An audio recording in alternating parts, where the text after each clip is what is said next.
proses berdirinya dinasti Bani Abbasiyah. Nama dinasti Abbasiyah diambil dari nama paman Nabi Muhammad SAW yang bernama Abbas bin Abdul Muthalib. Nama ini diambil karena pendiri dan para khalifah yang menjabat adalah keturunan Abbas bin Abdul Muthalib. Abbas adalah paman Nabi Muhammad SAW yang sangat disayanginya. Bani Abbas adalah golongan keluarga yang paling dekat dengan Nabi Muhammad SAW secara garis kekeluargaan. Inilah salah satu alasan golongan Bani Abbasiyah membuat gerakan bawah tanah sebagai persiapan untuk menggulingkan kekuasaan dinasti Bani Umayyah. Pada awal pemerintahan Bani Umayyah, Abbas bin Abdul Muthalib tidak mengambil sikap apapun. Ia tidak menyetujui dan juga tidak melawan berdirinya dinasti Bani Umayyah sampai dengan runtuhnya Bani Umayyah tersebut. Untuk itu, dibuatlah gerakan bawah tanah yang dimulai semenjak Khalifah Umar bin Abdul Aziz bertakhta. Pada masa ini, kondisi sangat memungkinkan untuk membuat sebuah gerakan persiapan, sebab Khalifah Umar tidak memiliki kebijakan ketat untuk menangani permasalahan pemberontakan. Oleh karena itu, Khalifah Umar memberikan kelonggaran pada pihak keamanan. Pelopor gerakan Bani Abbasiyah adalah Muhammad bin Ali Abbas. Ia mempelajari kelemahan-kelemahan gerakan Syiah dan Khawarij yang selalu gagal melawan pemerintahan Bani Umayyah. Menurutnya, faktor utama yang menyebabkan kegagalan Syiah dan Khawarij dalam melawan dinasti Bani Umayyah adalah karena lemahnya siasat, kurangnya organisasi, dan kurangnya matangnya perencanaan. Faktor-faktor penyebab berdirinya dinasti Bani Abbasiyah. Berdirinya Bani Abbasiyah dilatar belakangi oleh sikap kecewa beberapa golongan akibat dari langkah politik curang yang telah dipraktikkan oleh Muawiyah sebagai peletak dasar dinasti Bani Umayyah. Oleh karena itu, banyak pihak yang merasa dirugikan oleh siasat dan ijtihad politiknya tersebut. Namun, ketertindasan dan ketidakadilan rupanya dialami oleh golongan Bani Abbasiyah. Hal inilah yang menjadi faktor penentu keberhasilan Bani Abbasiyah dalam menghancurkan dinasti Umayyah. Ada beberapa faktor lain yang menjadikan dinasti Abbasiyah berdiri, yaitu 1. Hampir semua khalifah Bani Umayyah, kecuali Umar bin Abdul Aziz, tidak bisa membangun hubungan yang baik dengan keturunan Ali bin Abi Thalib atau Ahlul Bait. 2. Rasa dendam yang tidak terobati dari golongan Syiah. 3. Nasib ketertindasan dan ketidakadilan yang dialami kelompok non-Arab atau Mawali oleh penguasa Bani Umayyah. 4. Bersatunya pihak-pihak yang merasa senasib untuk menggulingkan kekuasaan Bani Umayyah. 5. Lemahnya kekuatan Bani Umayyah pada saat-saat menjelang kehancurannya yang disebabkan oleh perebutan kekuasaan dan gaya hidup mewah yang tidak terpuji. B. Fase-fase pemerintahan dinasti Bani Abbasiyah.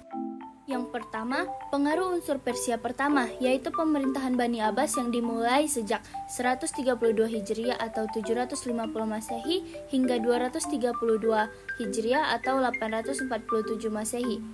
Yang kedua, pengaruh unsur Turki pertama, yaitu pemerintahan Bani Abbasiyah yang dimulai sejak tahun 232 Hijriah atau 847 Masehi hingga 334 Hijriah atau 945 Masehi.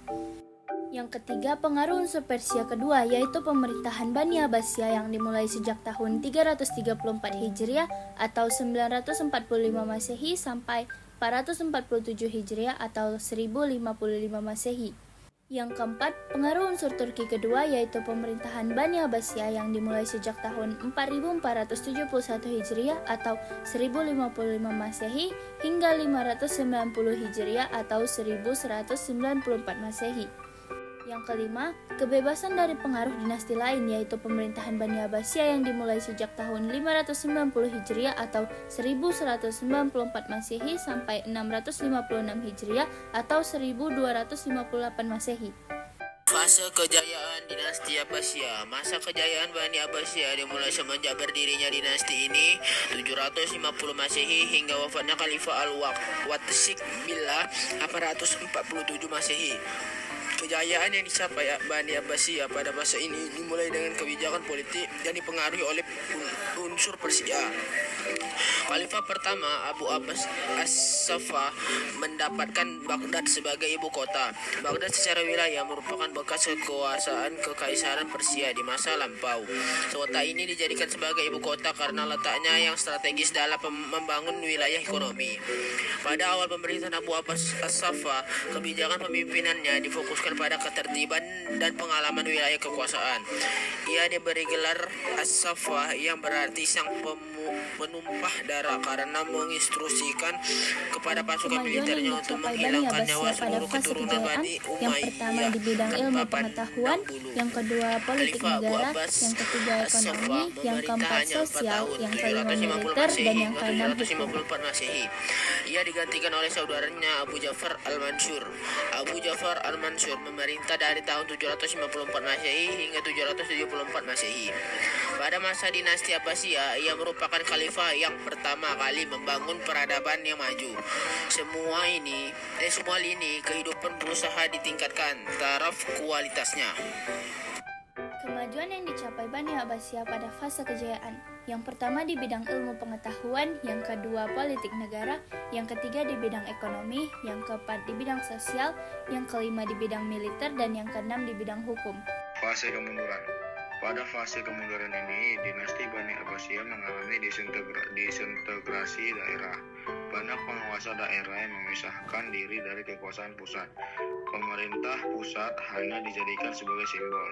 Sementara untuk urusan kebijakan suara, pusat sudah tidak didengar lagi. Masing-masing daerah memiliki kekuatan militer sendiri.